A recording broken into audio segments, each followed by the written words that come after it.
वंदे मातरम. माझं नाव जितेंद्र भावे आहे आणि आपण बघायला सुरुवात केलेली जितेंद्र भावेज लाईव्ह. मिलिटरीमध्ये मी सर्व्हिसला होतो आणि माझी मिलिटरीमध्ये खूप मोठ्या मोठ्या अधिकाऱ्यांपर्यंत पोहोच आहे. आमच्या कॉफी हाऊसमध्ये तुम्ही जे कॉफी प्यायला येतात हा आमचा टाइमपासचा व्यवसाय आहे.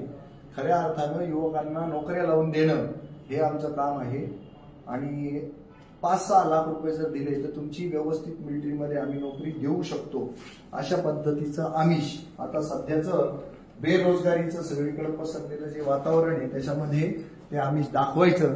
आणि इथं आता उपस्थित आहेत 7 विद्यार्थी. 1, 2, 3, 4, 5, 6 तो एक 7वा. या 7 विद्यार्थ्यांना टोपी लावणारा राजू आहिरे आणि त्याची बायको मोहिनी आहिरे यांचे ही शिकार आहे. या 7 विद्यार्थ्यांचे पालक ज्यांना आपण लाईव्ह मध्ये घेतलेलं होतं आणि याच्यातली वैशिष्ट्य असं आहे की हे जे मधले आहेत यांचं काय नाव? नारायण डांबरे. जोरात सांगा. नारायण डांबरे. नारायण डांबरे हे त्यांचे सख्खे साडू आहे मोठे. त्यांना सुद्धा त्यांनी गांडा घातलाय. किती लाखाला? 2 लाखाला. हा. यांना नोकरीचं आमिष नाही दाखवलं. यांना त्यांनी तो कॅफे उघडून दिला आणि त्याच्यामध्ये भांडण करून त्यांची पण वाट लावली. ज्या वेळेला सख्खा मोठा साडू सांगतो काय शिक्षा झाली पाहिजे आईरीला? फासाची शिक्षा झाली पाहिजे. कोणची झाली पाहिजे? फासाची. फाशीची शिक्षा झाली पाहिजे अशी मागणी करतात. म्हणजे हे किती क्रूर दाम्पत्य असेल विचार करा. आज मुद्दाम सगळ्या विद्यार्थ्यांना इथे उपस्थित केलंय. विद्यार्थी सगळे वेगवेगळ्या इंटरव्ह्यूज मध्ये वेगवेगळ्या कामामध्ये बिझी होते तर पालकांना सांगून सगळ्या विद्यार्थ्यांना इथं बोलवलेलं आहे. प्रत्येकाची ओळख करून घेऊ आपण आणि किती रुपयाला ते फसले. आणि या नालायकानं कालच्या टेलिफोन कॉलमध्ये असं पण सांगितलं की या विद्यार्थ्यांनी माझ्या पैशानं दारू पिली. आता ही मुलगी दारू पिल का? किती नीचपणा असेल. नंतर या साडवावर त्याच्या त्या सालीनी काय आरोप लावला सांगा. सांगा. मुलीवर तिने छळ केला असा आरोप लावला ना तिने. बळजबरी केली. बळजबरी म्हणजे तुम्ही सांगितलं, मला नव्हतं माहिती, तुम्ही सांगितलं मला. तर म्हणे माझ्या मुली बरोबर वाईट नजर होती यांची आणि कुकची. कुकुडे हा कुक या दोघांवर तो आरोप आहे. म्हणजे आणि काल त्यांना इतकं उघडं पाडलेलं आहे आपण की त्याला काही लिमिट नाही. आणि त्याचं कालचा जो काही टेलिफोनिक टॉक झालेलं आहे आपलं ते सुद्धा आपण लाईव्ह केलं.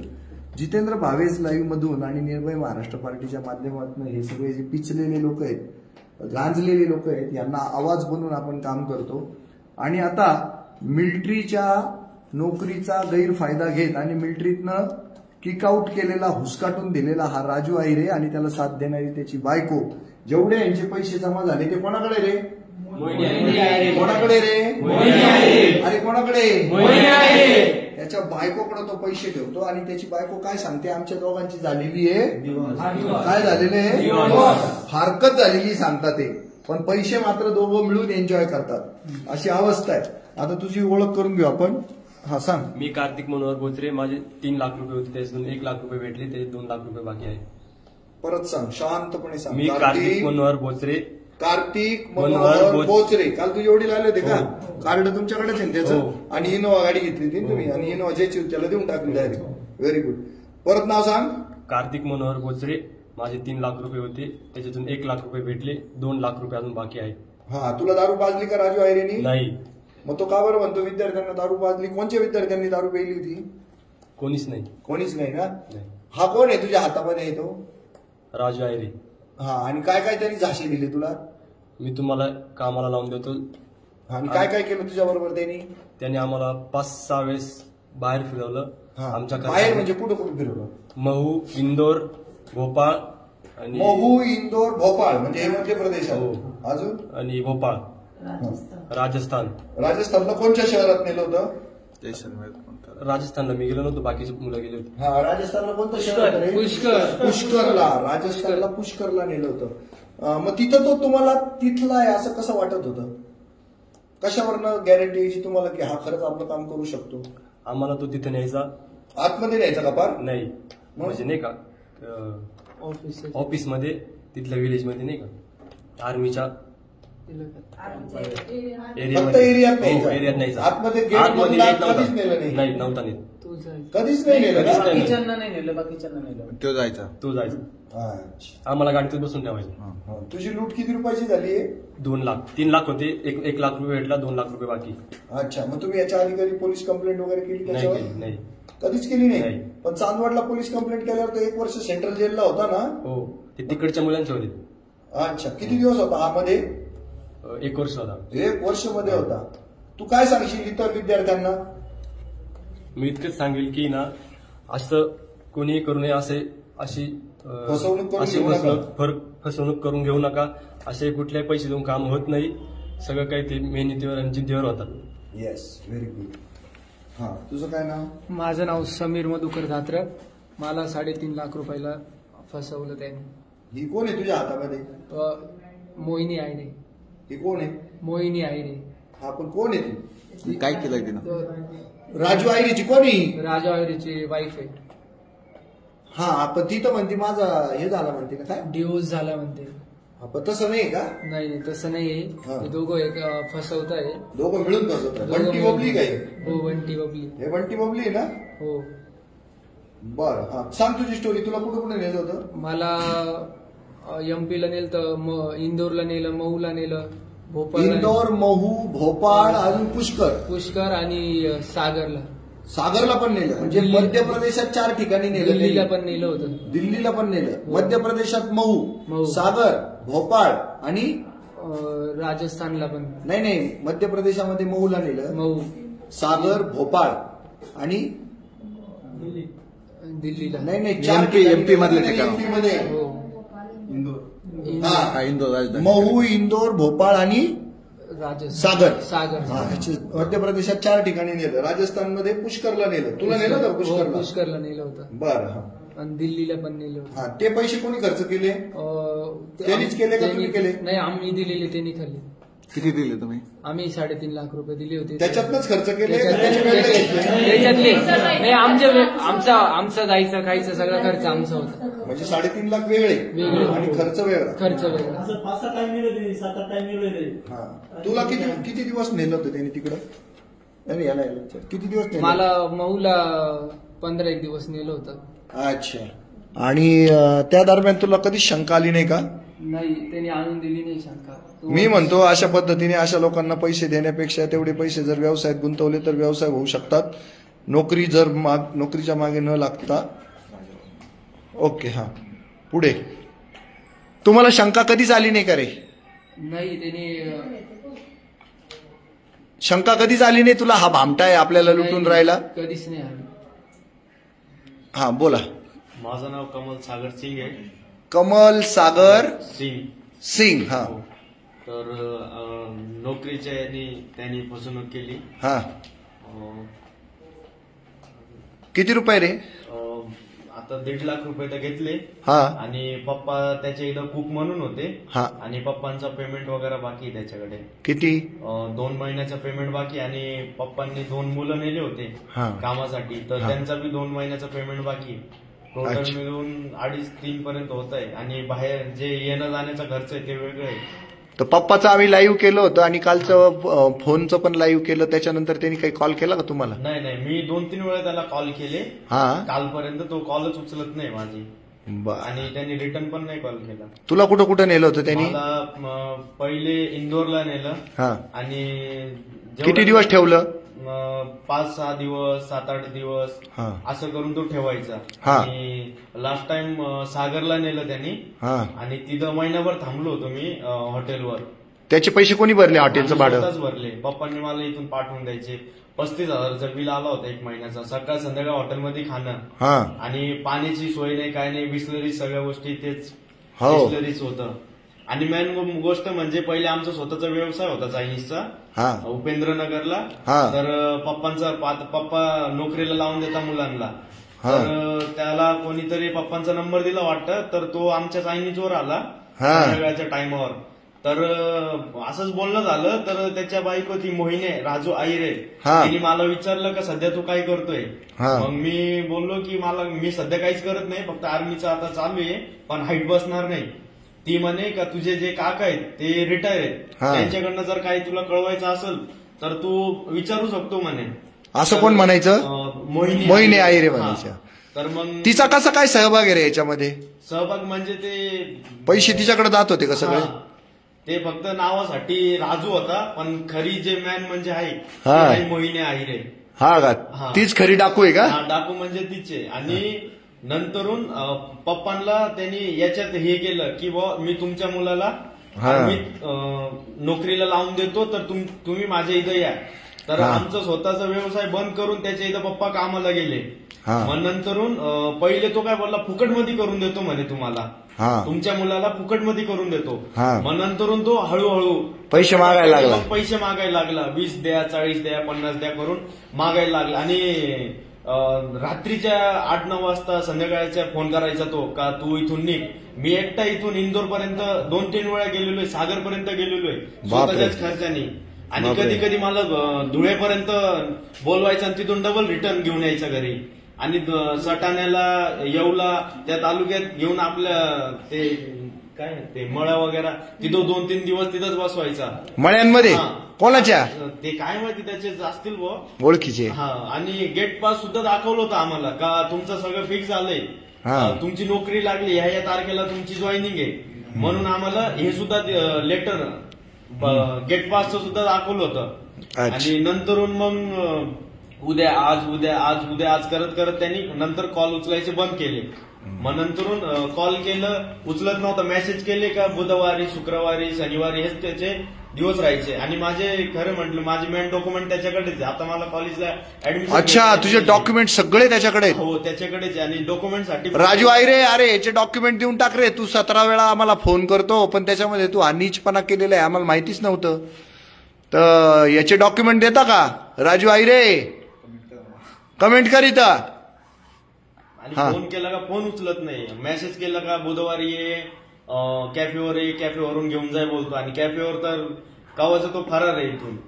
अच्छा, बस. हा, आता 2 लाईव्ह झाले आपले, बरोबर? ही दुसरं लाईव्ह आहे, तिसरं लाईव्ह आहे माझ्या मध्ये. तर 3 लाईव्ह मध्ये राजू आयरेचा फोन आलेला असा विद्यार्थी कोण आहे? तुला आलेला आहे? कधी?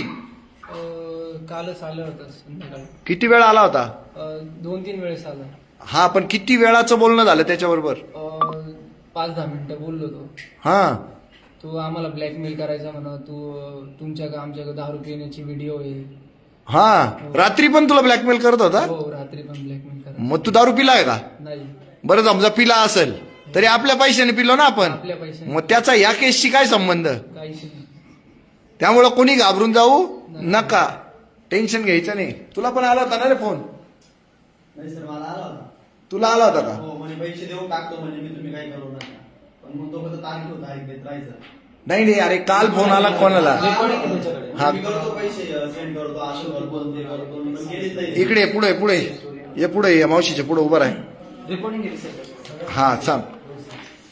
माझं नाव दर्शन खांडवाले, मोठ्याने सांग. माझं नाव दर्शन खांडवाले. पूर्ण. माझं नाव दर्शन देवराम खांडवाले, राहणार थोडस खाली धर. हा, बस. दर्शन देवराम खांडबाले, राहणार महिरावणी. हा, राजू शंकर आयरे, हा, मोहिनी राजू आयरे यांचं महिरावणी मध्ये कॅफे.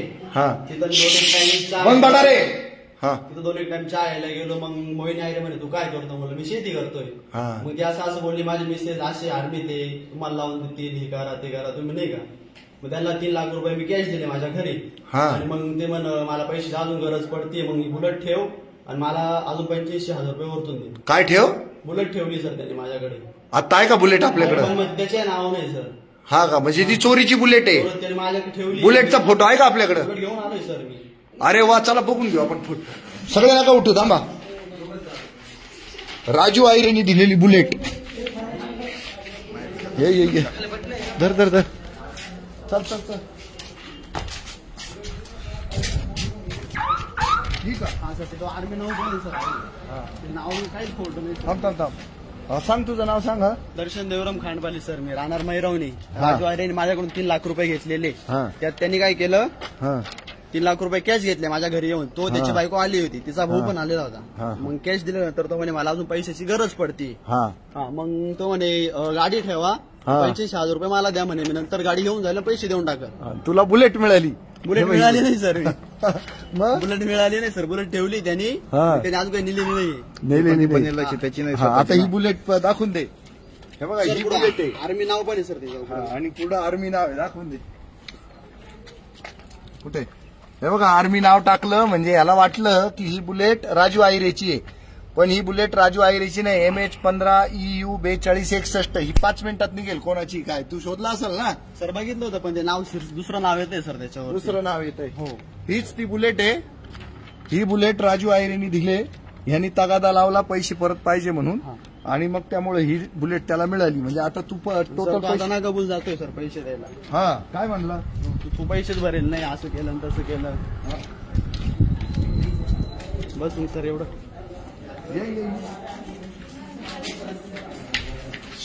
बस बस बस नीट बसा नीट बसा. बाजार नाही हा बस इथं बस. या खांडवालेंना ती जी बुलेट दिलेली आहे तर याला शरम वाटायला पाहिजे. ही बुलेट सुद्धा चोरून आणलेली दिसते कोणाची तरी त्यांनी. तर आता या बुलेटचा मला नंबर पाठव, कमेंटमध्ये नंबर टाक, आम्ही तुला त्याचे डिटेल देऊन टाकू कोणाची काय. आणि समजा तो बुलेटचा मालक आला आणि तो म्हणला तू चोरून आणली माझी, तर काय करशील? त्याला पैसे दिलेले सर मी. कोणाला? राजू आयरेला. अरे पण आता समजा ती जितेंद्र भावेची गाडी, मला कळलं ती माझी, आणि मी तुझ्यावर समजा चोरीचा गुन्हा दाखल केला, तू संपला ना जागेवर, तुझा कार्यक्रम झाला, माझी गाडी तुझ्या दारात काय करू राहिली?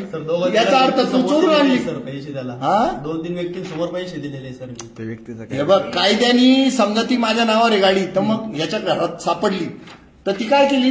यांनी दाखवायला आणली मी सर. यांनी चोरलीच होतं ना अर्थ त्याचा. त्यामुळं जशी इनोवा बोचरीच्या वडिलाला इनोवा सापडली, त्यांनी ज्याची होती त्याला देऊन टाकली. हा कोणाची होती? हे बघ मांडेंच्या नावावर होती त्यांची, त्यांना इनोवा मिळून गेली. त्याची गाडी तो अजून मागायला आलाय सर माझ्याकडे. तो येणारच नाही कारण राजू आयरेन त्याला काहीतरी वेगळी टोपी लावलेली असेल. आलं का लक्षात? हा ठीक आहे. किती भयानक आणि भीषण प्रकार आहे हे लक्षात येतं. आणि इथं एक जण सांगतोय नशीब बाबा तुला बुलेट तरी मिळाली म्हणे. हो पण तुमचा बिझनेस काय? पैसे नाही भेटले. ठीक आहे चला. हे बघा आता ही ताई ही लुटण्यासारखी वाटते का? आता हिचा मिलिटरीचा काय संबंध? हिला चष्मा आहे आणि कसं काय त्यांनी पटवलं हिला काय कळत नाही मला. हा बोल. माझं नाव पौर्णिमा वसंत मांडे सर. नीट धर बेटा नीट. अशी धर असं धर असं धर असं धर. अशावाश. हा माझं नाव पौर्णिमा वसंत मांडे सर. आमची त्याची ओळख माझ्या भावा थ्रू झाली. ते आमच्या घरी म्हणजे कॅफे खोलायचा होता त्यांना कॅफे ओपन करायचं होतं. तर मग त्यांना ते माझ्या भावाला भेटले, तर त्यांनी त्यांना सांगितलं की आम्हाला कॅफे वगैरे ओपन करायचं आहे. तर त्यांनी आमच्याकडून 1 लाख रुपये घेतले कॅफे ओपन करण्यासाठी. काय संबंध तुमचा? मग भावासोबत ओळख झाली ना त्याची, की तिथे आम्हाला कॅफे ओपन करायचंय वगैरे. भावा थ्रू ओळख झाली त्यांची. माझा भाऊ तिथे कॉलेजला, तुम्ही द्याल का मला पैसे? नाही, भाऊ तिथे कॉलेजला होता. तो तिथे कॉलेजला होता संजीव फाउंडेशनला. मग ते काका काका म्हणून नाही का पोरासारखं एकदम धरलं त्याला, की तू माझा पोरगाच आहे असं तसं. त्याला पूर्ण गुंडाळून घेतलं की तू माझा पोरगा आहे असं तसं हे ते नाही का. तर मग म्हणे की मला 1 लाख रुपयाची गरज आहे. मग माझा हळवा आहे तो म्हणे पप्पांजवळ आला. मग हे पण पप्पांनी त्यांना 1 लाख रुपये दिले कॅफे ओपन करण्यासाठी. मग ते संध्याकाळचे दोघे नवरा बायको घरी आले, मोहिनी आहिरे आणि राजू आहिरे आमच्या घरी आले. मग त्यांनी मला विचारलं दीदी तू सध्या काय करते? म्हटलं मी पोलीस भरती देते.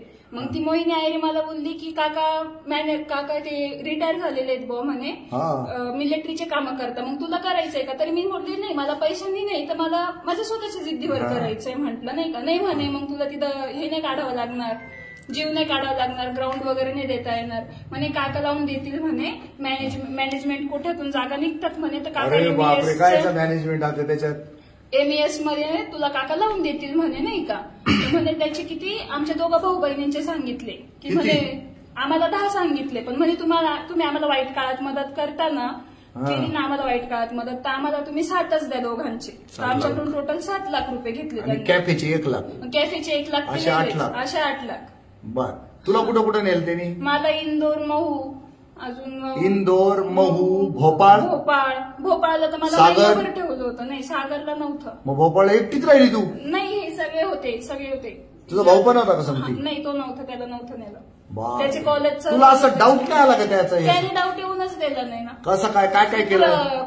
तुम्हाला एकत्र पण नाही येऊ दिलं ना त्यांनी? तुम्हाला फोडलेलं होतं ना सगळ्यांना. एकमेकांची बोलू सुद्धा देत नव्हते. एकमेकांची बोलू सुद्धा देत नव्हते. नंतर आम्ही सगळे एकत्र झालो. आम्ही एकत्र. जेव्हा आम्हाला बोलू का देत कळालं नव्हतं? तुम्ही विचारत नव्हते का त्याला? नाही आम्ही विचारायचो तर ते सांगायचे की तुमची पोस्ट वेगळी त्यांची वेगळी, एकमेकांना माहिती नाही तुम्ही किती पैसे दिलेले. आणि मेन म्हणजे काय सांगायचा तो का तुझ्यापेक्षा त्याच्याकडनं जास्त पैसे घेतले म्हणून तू त्याच्याशी बोलू नको, तुझ्याकडनं कमी घेतले. एका मिलिटरीची जीप राहायची ना तिच्यामध्ये यायचे ते सरांना घेऊन यायचे नाही का, मिलिटरीचे कपडे वगैरे घालून यायचे. अरे तो कपडेवाला कुठे जा रे, कपडे पण द्या. कपडे नाही, मी कपडे तर घालूच नाही शकणार कारण की माझ्या याच्यातलं म्हणजे इच्छाच नाही राहिली. मी दाखवू शकतो ते ओपन करून, कारण की त्यांनी ते कपडे वगैरे घालून यायचे, सर वगैरे सेलिंग वगैरे करायचे. ते ज्या सरांना संघ घेऊन येते त्या सरांचं नाव सांगा ना, नाव सांगा ना. पूर्ण नाव नाही माहिती, फक्त वेणू सर म्हणायचे त्या सरांना. कुठला होता काय तो? तर मग त्या सरांना घेऊन यायचे. हे बघा हे वर्दी दिली होती, फुकटची वर्दी. फुकट म्हणजे पैसे घेतले, पण मग हे आता काय बोलायचं, स्कॅम आहे. आमची सगळ्यांची नुकसान केली. किती 500,000 रुपयाचे कपडे असतील हे, आणि कपडे 10,000 रुपये घेतले. आमची सगळ्यांची कॉलेजची सुद्धा नुकसान केलेली. मला भरती द्यायची होती ती सुद्धा देऊन नाही दिलेली त्यांनी. काय म्हणाले? ते बोलले माझं ग्राउंड होतं तर ग्राउंडला नको जाऊ बोलले, की तुझं काम करून देतो मी तुला 2 दिवसात. मग मला म्हणे इंदोरला बोलवलं, नंतर भोपाळला ठेवलं आम्हाला. भोपाळला मिलिटरीच्या एरियामध्ये फिरवलं, माझी इथं ओळख आहे तिथं ओळख आहे, इंटरव्ह्यूला नेलं. हा ते सरांसमोर. मग त्यांनी सरांनी मला छोटासा इंटरव्ह्यू घेतला. मग डाऊट कसा येणार आहे ऑफिसमध्ये जाऊन? इंटरव्ह्यू मध्ये काय काय विचारलं तुला? छोटासा बोललं की तुझं नाव काय, कुठे राहते, तुला का करायचंय म्हणे, की मिलिटरीमध्येच का काम करायचंय वगैरे, आणि तुला काम कुठे करायचंय, दिल्लीमध्ये करायचं की भोपाळमध्ये करायचं. मग मला वेणू सरांनी विचारलं तुला? की तुला अच्छा, म्हणजे वेणू सरांचा त्याच्यात काहीतरी हात दिसतोच आहे. मग ते बोलले की तुला काम कुठे करायचं. मग मी सांगितलं की मला भोपाळमध्ये करायचंय असं. ठीक आहे. तुझं नाव सांग. माझं नाव आदित्य रमेश भोसले, राहणार गणेशगाव. तूही बोचरेचे? हो. आणि ते बोचरेचे?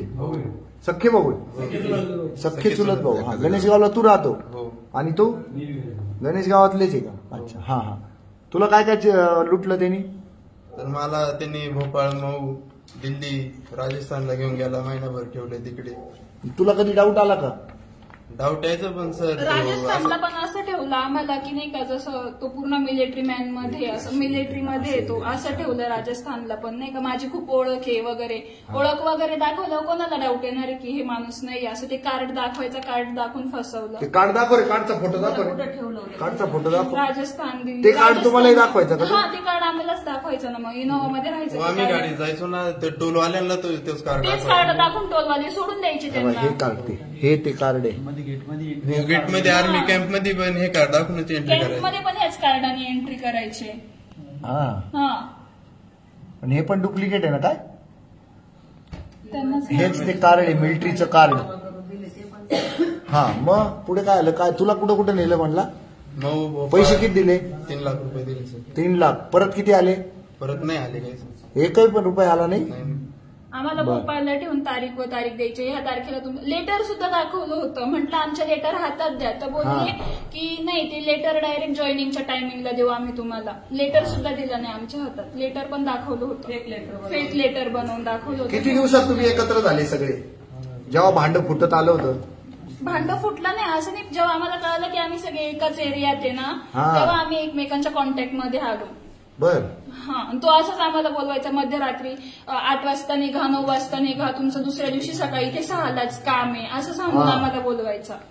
बर, ठीक आहे. झालं 7 जणांचा इंटरव्ह्यू झाला. तो अजून काय सांगायचं का, तुमचं काम झालंय, तुम्ही आता गावात जाऊन पेढे विडे वाटा सगळं. म्हणजे कोणी पेढे वाटले रे गावाला? तर नाही अजून डाऊट. तू पेढे वाटले? वाटले केंद्रात जाऊन ठेवले. काय? स्वामींच्या केंद्रात जाऊन ठेवले, काम झालं म्हणून. त्यांनी आम्हाला लेटर दाखवलं ना. आणि वाटले कोणी पेढे गावात? गावात तू पेढे वाटले? उघडे. तुझा 2 तास काल तो बोललाय ना तुझ्या शिकडे. उठ त्याला द्या जागा सारखा. बस तुझ्या हातामध्ये घे ना. कोणा त्याच्या बंटी बबलीला दोघांना घे हातामध्ये. बबलीच पाहिजे. ही काय, ही बबलीच आहे ना?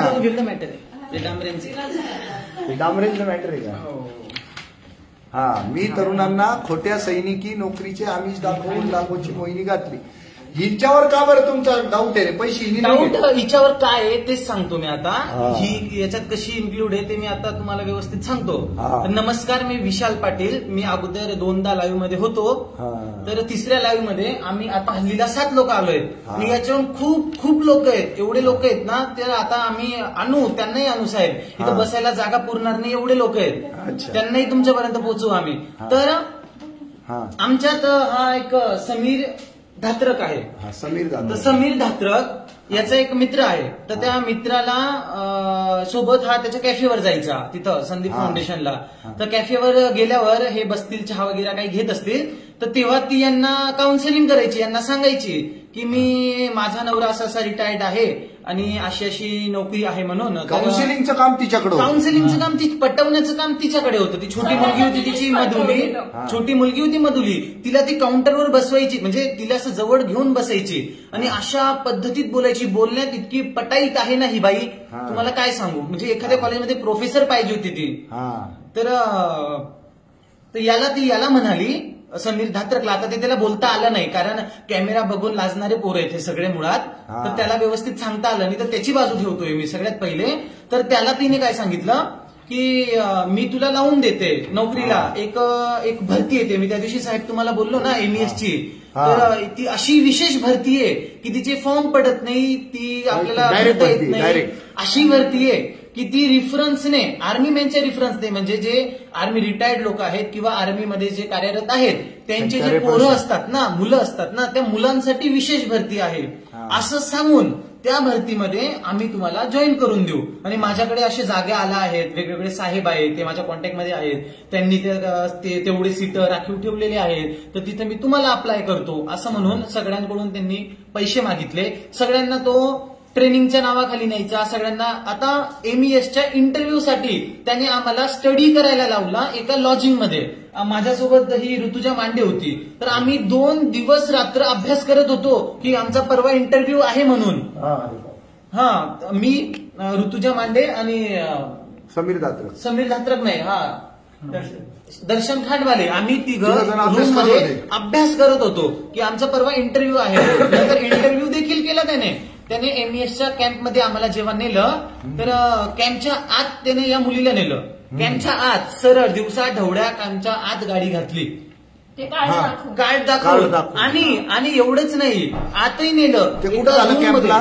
भोपाळच्या कॅम्पमध्ये एक गाव आहे, ते काय नाव रे त्या गावचं, कोणती काय होतं ते, नारियल खेडा म्हणून एक छोटस एक नगर सारखं आहे भोपाळमध्येच कॅम्प जवळ. तर त्याच्या एकदम जवळ तो कॅम्प आहे एमईएसचा. तर त्यात आत हिला नेलं. क्वेश्चन दिले त्यांनी आम्हाला. हा, हे क्वेश्चन दिले होते डायरेक्ट. हाँ, वाच वाच मोठ्याने.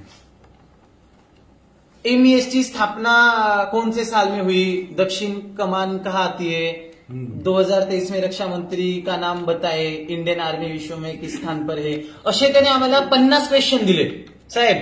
50 पैकी कुठलेही 10 येतील म्हणून असं म्हणून त्याने आम्हाला अभ्यास करायला दिले. आम्ही 2 दिवस अभ्यास करत होतो. नंतर त्याने आज त्या मुलीला नेलं आणि हिचा खोटा इंटरव्ह्यू देखील केला. अरे ते असं आहे, हे बघा, हे प्रश्न कसे देतो तो लोकांना भुलवण्यासाठी. एमईएस की स्थापना कौन से साल में की गई थी? आंसर है 26 सितंबर 1923. दक्षिण कमान कहाँ पर आती है? आंसर है पुणे. 2023 के रक्षा मंत्री जी का नाम बताए. आता नहीं, 2023 का. अच्छा, राजनाथ सिंह. इंडियन आर्मी विश्व में किस स्थान पर है? आंसर 3रे स्थान पर. एमईएस में कितने कमांड होते हैं? आंसर 6. भारत के प्रथम सीडीएस यानी कि चीफ ऑफ डिफेंस स्टाफ कौन थे? जनरल बिपिन रावत. असं काही काही सांगून ते 50 क्वेश्चन दिले होते आम्हाला त्याने. त्याचा आणि हे पुढे क्वेश्चन राहिला तुझा विषय राहिला अपूर्ण तो. मनाचा काय होता तो? तर विषय असा होता की काउन्सिलिंग ती करायची सगळ्या मुलांना. आणि आता हे सगळं झाल्यानंतर जेव्हा त्याचा कालचा तुमचा लाईव्ह झाला सर, जेव्हा तो ऑन कॉल होता तुम्ही लाईव्ह केला, त्याच्यानंतर त्याचा मला कॉल आला, दुसऱ्यांना आला, मलाही आला. तर त्या कॉलमध्ये तो म्हणत होता की मी कोर्टात येतो आणि अग्रीमेंट करतो की 3, 4, 5, 6 काहीतरी महिने बोलला तो की मी तुमचा अग्रीमेंट करून देतो, तुम्हाला एवढे दिवसात पैसे देईल म्हणून. मी आणि रेकॉर्डिंग आहे ना आपल्याकडं? हा, रेकॉर्डिंग आपण ऐकू. रेकॉर्डिंग तुझ्याकडे त्याने मला व्हॉट्सअप कॉल केला होता, तर ते व्हॉट्सअप कॉलवरती रेकॉर्ड होत नाही सर, त्याच्यामुळे माझ्याकडे रेकॉर्डिंग नाहीये. तर त्याने नाहीये, तर त्याने असं बोलवलंय, सगळ्यांना कॉल केलाय त्याने, तर त्याने बोलवलंय की अग्रीमेंट करून घ्या म्हणून. बर, काय अग्रीमेंट करायचं? की मी तुम्हाला एवढे एवढे पैसे देईल, तो आणि त्याची बाईक दोघ जण येणार आहे, तर दोघांच्या नावाने म्हणजे आम्हाला त्याच्याकडून पैसे घेणे आहेत असं अग्रीमेंट करून देणार आहे तो. हा बर बर, अजून काय 2 तास काय गप्पा मारले त्यांनी तुझ्याशी? 2 तास त्याने एकदम फालतू, म्हणजे यांना कसं फसवायचं, यांना आपल्या एकदम म्हणजे स्टार्टिंग तर त्याने रडण्यापासून केली.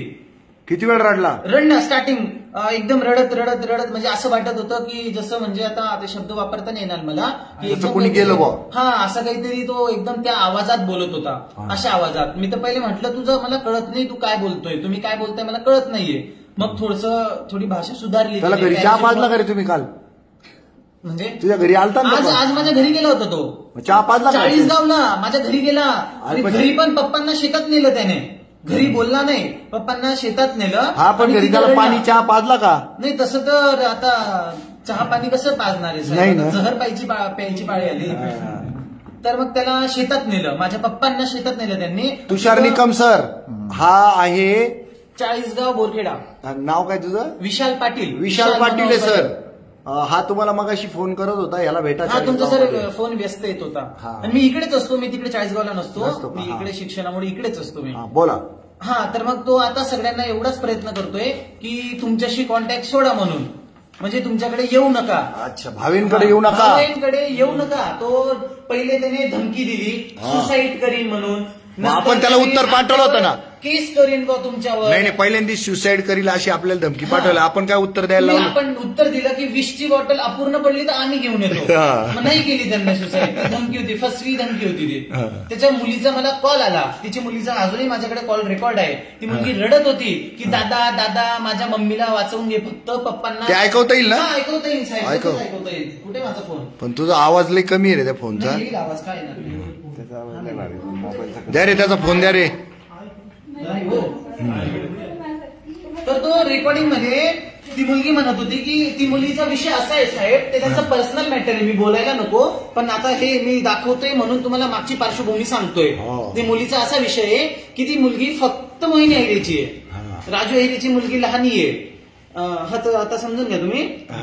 तर ती मुलगी म्हणते की त्या माणसाला तुम्ही फासावर चढवा, तो माणूस नालायक आहे, मी त्या माणसाशी बोलत नाही, तो माणूस शिव्या स्वतः देत होती. ती लहान पोरगी, लहान नाही मोठी पोरगी, त्याला तुम्ही काही करा, पण मी त्याच्या हरामाच्या पैशाचं खातही नाही अशी म्हणत होती ती. म्हणजे ती ऍक्सेप्ट करत होती की तिचा बाप हरामाचे पैसे खातो.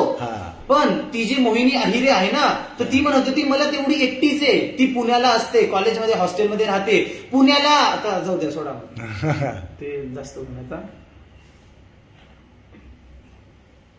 तर ती मला रिक्वेस्ट करत होती की दादा म्हणे वाचवून घे माझ्या. आणि आज तुम्हाला ना साहेब रेकॉर्डिंग ऐकवल्यानंतर याच्यासोबत जे साथीदार होते त्यांचे फोटो दाखवायचे आहेत की कोण होते.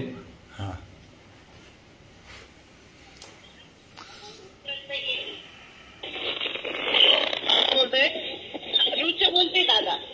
काय नाव आहे? रुचा. एवढं छान नाव ठेवलं.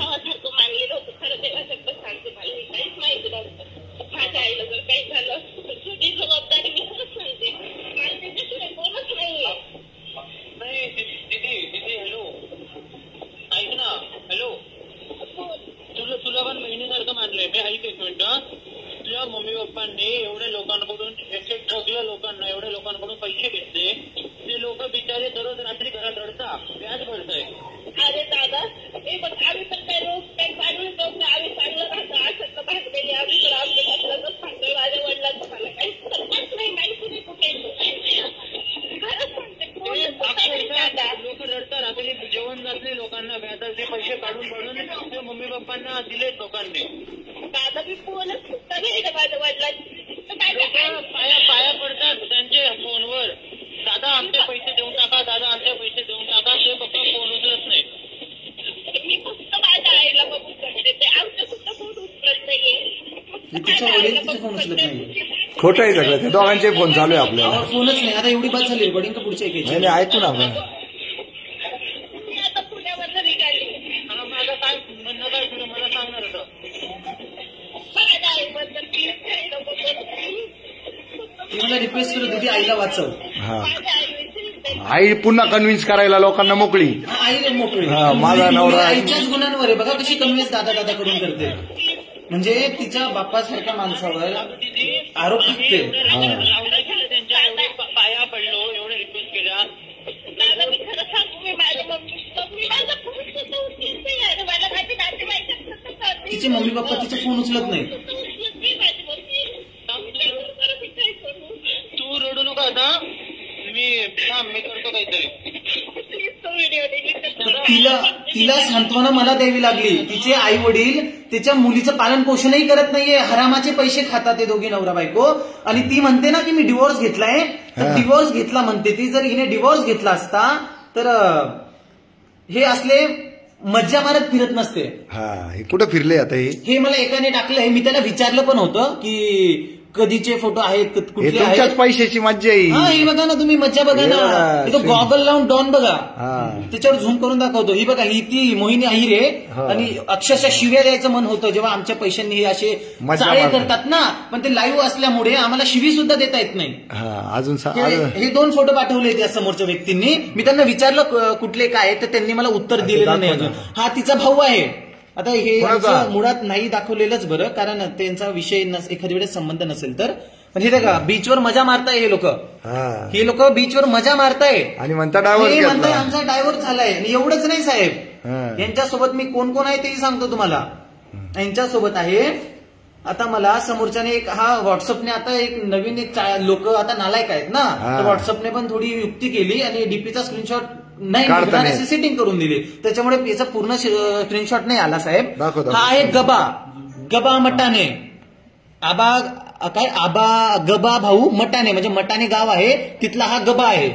हा ढिमशा जो गबा आहे ना, एक मिनिट, हा बघा हा गबा आहे. हा ढिमशा जो गबा आहे ना, ते बाकीचे नसेल त्याला ओळखत. अरे नीट दाखव ना तो गबा मटाने. गबा हा कोण आहे गबा मटाने? हा गबा मटाने. आता याचा विषय असा आहे की नीट दाखव. हा त्याचा साथीदार आहे साहेब, साथीदार. गबा मटाने. गबा मटाने नाही, तो गबा म्हणजे त्याचं नाव वेगळं असेल काहीतरी. त्याचं आता टोपण नाव मी सांगतो तुम्हाला, वेणू सर, गबा, एसएम साहेब यांचे नावच होते. यांचा जर धंदाच फसवण्याचा आहे. गबा मटाने. फोटो दाखवा. हे बघा त्यांचा हा फोटो आहे.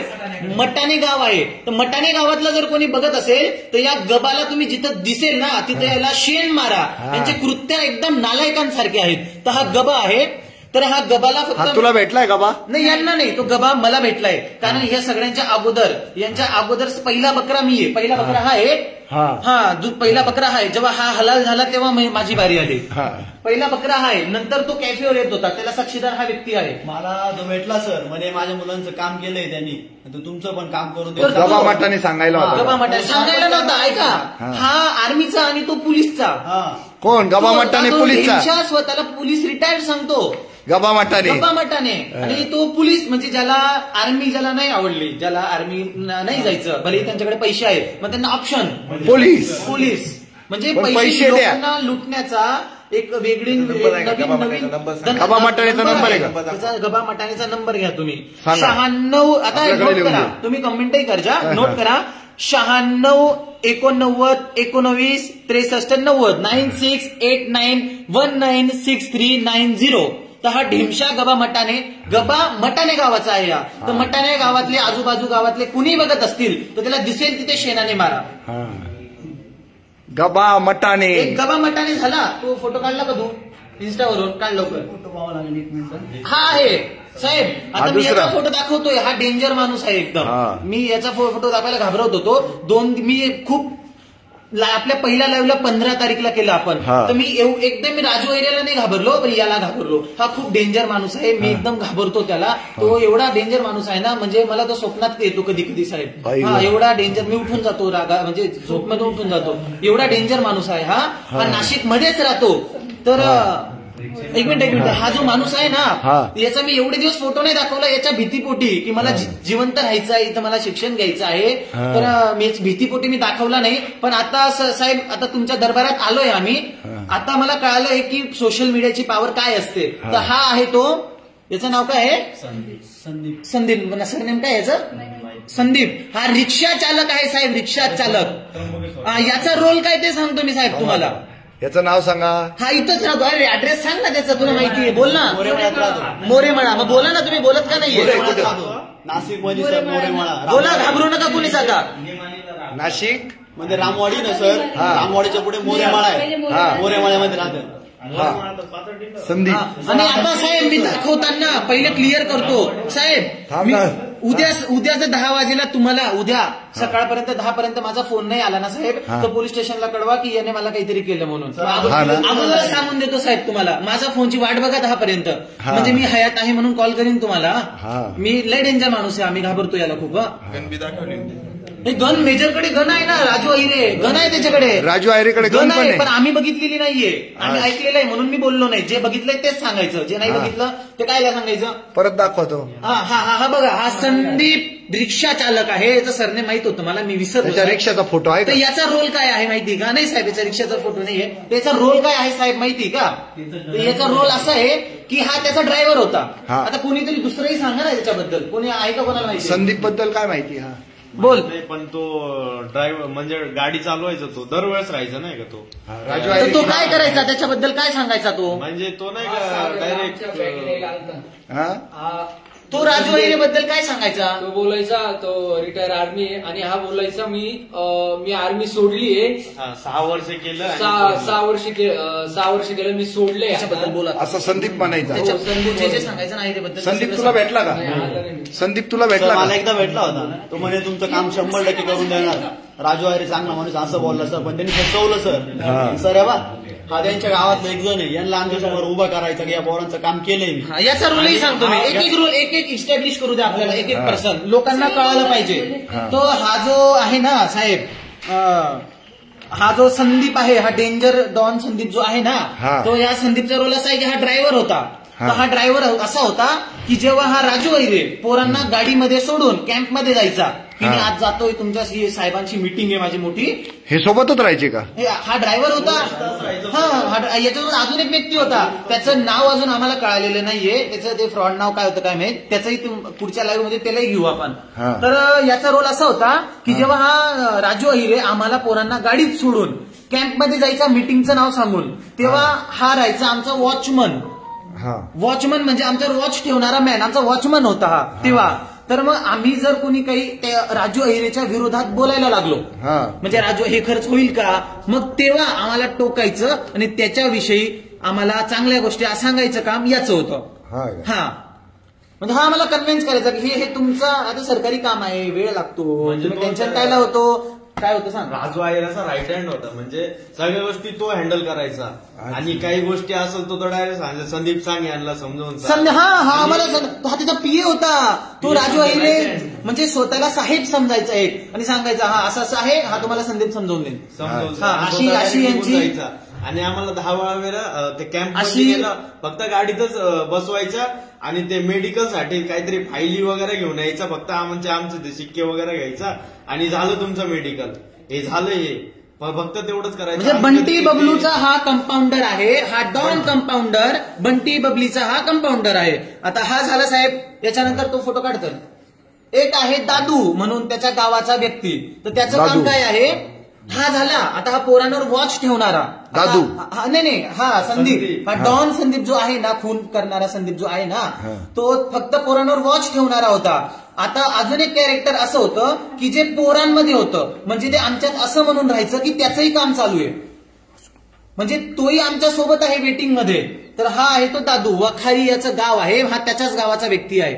वाखारीचाच, त्याच्या गल्लीतच राहतो बहुतेक. म्हणजे यांनी दोघांनी पार्टनरशिप मध्ये एक वॉशिंग सेंटर टाकलं होतं, गाडी वॉश कार वॉश सेंटर. पण यांना परिस्थिती यांच्यावर अशी आली की कार वॉश सेंटरच्या 3 बोरिंगला एकदाही पाणी नाही लागलं. अरे वा.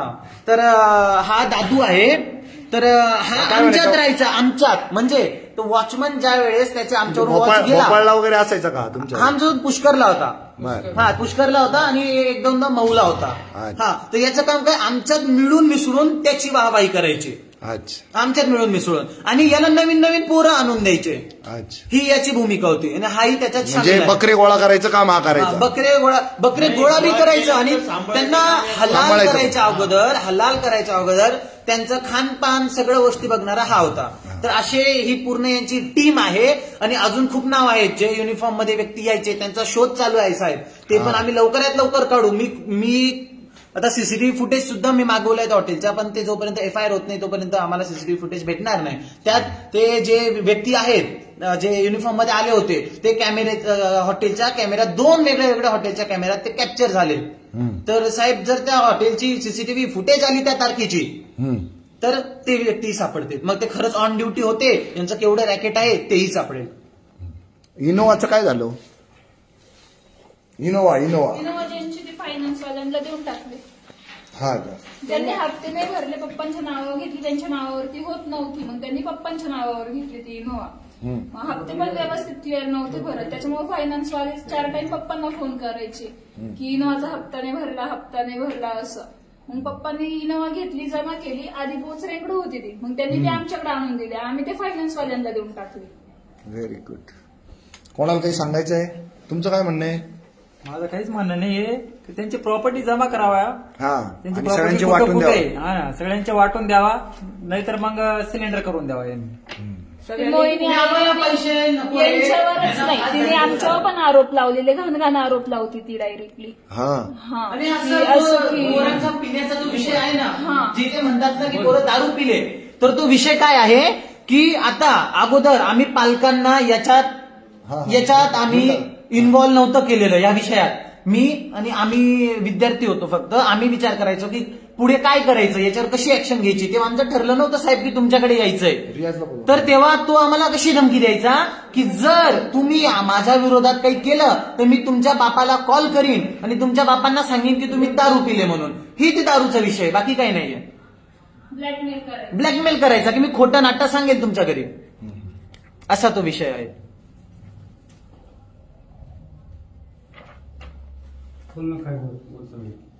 आणि त्याला फाशीची सजा नाही झाली पाहिजे, जन्मठेप झाली पाहिजे. कारण की जेवढं त्यांनी आम्हाला मजुरी झाली पाहिजे, सक्त मजुरी. आणि हे पूर्ण रॅकेट लवकरात लवकर सापडलं पाहिजे. जोपर्यंत आपण हे सिरियसली घेत नाही, हा अजूनही खूप मला आता मला नाव नाही सांगता येणार कोणी सांगितलं, कारण तो व्यक्ती त्याचं नाव आता लाईव्ह मध्ये बोललो तर तो मला दुसऱ्याने काही सांगणार नाही. तो व्यक्ती म्हणतोय की नामपूरचे, मालेगावकडे नामपूर म्हणून एक आहे गाव असेल, तर नामपूरचे अजून व्यक्ती त्याने गंडवून ठेवले आहेत. तर ते व्यक्ती जर आता हे बघत असतील तर आत्ताच्या आत्ता या विषयातनं बाहेर पडा, त्याला बळी जाऊ नका. अगोदरच इथे एवढे गोरगरीब सगळे लोक बळी पडलेले आहेत, अजूनही असले हे धत्रकांसारखे व्यक्ती पैशांचं व्याज भरतायत, अशा लोकांना बळी पडू नका, एवढंच माझं आव्हान आहे. आणि त्यांना फाशी नको, त्यांना सक्त मजुरी झाली पाहिजे, सक्त मजुरी. मेल्याने त्याची सुटका होईल, त्याला मरण नको. मी देवाला नमस्कार करतो, देवा त्याला मरू नको देऊ, त्याला शिक्षा होऊ दे. जेवढं त्यांनी आमच्या आई बाबाला रडवलंय तेवढं त्यांना रडवा, तेवढी शिक्षा द्या. अशा सगळ्या गोष्टी केल्यानंतर जनतेला त्रास देणारे हे जे महाराक्षस आहेत, हे महाराक्षस हे थांबवले पाहिजे. आणि सोशल मीडियाच्या माध्यमातून आपण यांचं जे काही वस्त्रहरण करतो, यांच्या कुकृत्यांचं, तर त्या वस्त्रहरणातनं लोकांना न्याय मिळायला लागलेला आहे. आणि तो न्याय मिळत नाहीये, आज परिस्थिती अशी आहे. आणि तो न्याय मिळण्यासाठी निर्भय महाराष्ट्र पार्टी अतिशय निर्भयपणे आणि निडरपणे या लोकांच्या प्रत्येक प्रश्नाचं उत्तर शोधणार. या प्रत्येकाला न्याय मिळण्यासाठी आम्ही प्रयत्न करत राहणार. आता उद्या अजून 7 ते 8 मुलं येत आहेत, ते आणि त्यांच्या पालकांचा आम्ही लाईव्ह घेत राहू. अशाच पद्धतीनं सामाजिक सेवा करणाऱ्या कुठल्याही कार्यकर्त्याला जर कोणी मारहाण करत असेल, कोणी शिव्याशाप देत असते, तर त्या राजकीय धेंडांना सुद्धा आम्ही वेळोवेळी धडा शिकवणार म्हणजे शिकवणार. त्यांचं लाईव्ह घेणार, त्यांची वाट लावणार म्हणजे लावणार. कुठल्याही राजकीय धेंडानं आम्हाला धमक्या देऊ नये. तुम्ही राजकीय असाल, तुमच्या हातामध्ये पोलीस असेल, कोर्ट असेल, सगळं मान्य आहे आम्हाला. पण भारतरत्न डॉक्टर बाबासाहेब आंबेडकरांनी दिलेल्या संविधानानुसार आम्ही या देशाचे मालक आहोत. आणि या देशाच्या प्रत्येक छोट्यात छोट्या दगडाचं, जमिनीच्या एका मातीच्या एका कणाचं, समुद्रातल्या आणि नदीतल्या एका थेंब पाण्याचं, आणि या सृष्टीतल्या प्रत्येक झाडाचं आणि पानाचं, सगळ्यांचं संरक्षण आणि 150 कोटी जनतेचं संरक्षण करणं हे आमचं आम्ही कर्तव्य समजतो. आणि त्या कर्तव्याला अनुसरून आम्ही सगळ्यांशी फाईट करतच राहणार. आम्ही शहीदी स्वीकारलेले माणसं आहोत, आम्ही हौतात्म्य स्वीकारलेली माणसं आहोत. आणि या संदर्भामध्ये अनेकदा आम्हाला डेफेमेशनच्या केसेस दाखल करू, तुमच्यावर आबरू नुकसानीचा दावा करू. अरे तुमच्या त्या आबरूवर आणि तुमच्या आबरूच्या नुकसानीवर. तुम्हाला आबरू असेल तर नुकसान होईल ना तुमच्या हरामखोरांनो. तुम्हाला कशाची रे आबरू? तर ह्या संदर्भामध्ये आजपर्यंत आम्ही जेवढ्यांचे लाईव्ह केले त्या प्रत्येकाला दोषी धरा. लाईव्ह मधला प्रत्येक सहभागी माणूस आणि लाईव्ह मध्ये जे योग्य भूमिका वठवतात असा प्रत्येक माणूस, त्याच्या जानमालला काही नुकसान झाली, त्याच्या जीविताला काही धोका झाला, तर हे सगळे आजपर्यंत घेतलेले लाईव्ह मधले सगळे लोक हे आमच्या जीविताला धोका झाल्यास जबाबदार असतील. आत्ताच्या लाईव्ह मध्ये जर आम्हाला काही धोका झाला निर्भय महाराष्ट्र पार्टीच्या कुठल्याही कार्यकर्त्याला, तर हे राजू आहिरे, त्याची बायको मोहिनी आहिरे, त्याची मुलगी पुण्याची, काय नाव तिचं, रुचा आहिरे, हे सगळे जबाबदार राहतील. आणि संदीप आहिरे, नंतर तो कोण मामा का काय नाव त्याचं, तो त्याचे सगळे साथीदार, तो रिक्षावाला संदीप ना, नंतर अजून कोण येतो पुढचा, तो भाऊ गबा, आणि तो कोण येतो, आणि एक दादू नाव आहे, शांतनू काहीतरी नाव आहे. हे वाखरीचे लोक, हे सगळा वाखरीचा तो कोऱ्या, हे सगळे लोक जबाबदार असतील. आणि आम्ही निदड्या छातीनं आम्ही छत्रपती शिवाजी महाराजांचे मावळे आहोत, आम्ही माघार घेणार नाही. त्यामुळे तुम्ही दुष्कृत्य करणं बंद करा. सृष्टीला त्रास होईल, सृष्टीतल्या प्रत्येक चराचरातल्या माणसाला त्रास होईल, असं कोणीही दुष्कृत्य करत असेल तर त्याच्या छाताडावर मूग दळणं हे आमचं काम आहे. आम्ही यांना सोडणार नाही म्हणजे नाही. वंदे मातरम.